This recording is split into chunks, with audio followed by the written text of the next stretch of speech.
या न्यूज बुलेटिनचे सहप्रायोजक आहेत गोकुळ.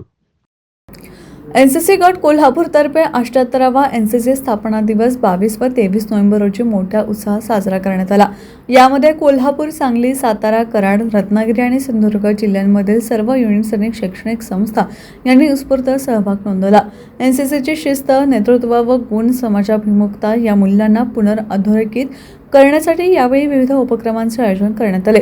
याप्रसंगी सर्व बटालियन संस्थांमध्ये एनसीसी डे परेड, ध्वजारोहण, एनसीसी गाण्याचे सादरीकरण आणि प्रतिज्ञाविधी तसेच सार्वजनिक ठिकाणी, शाळा व युद्ध स्मारकांमध्ये स्वच्छता अभियान आदी उपक्रम राबविण्यात आले.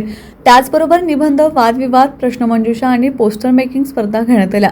रत्नागिरी, सिंधुदुर्ग जिल्ह्यांनी वरील उपक्रमांसह समुद्रकिनारी व जलसंपन्न भागात विशेष स्वच्छता अभियान राबवून पर्यावरण व सागरी परिसंस्थेबाबत जनजागृती केली. 78व्या दिनानिमित्त ब्रिगेडियर आर.के. पैठणकर, गट कमांडर, एनसीसी गट मुख्यालय कोल्हापूर येथील सर्व अधिकारी, प्रशिक्षक, कर्मचारी, ANO यांनी सहभागी सर्व एनसीसी कॅडेट्सचे विशेष अभिनंदन करून त्यांना शुभेच्छा दिल्या.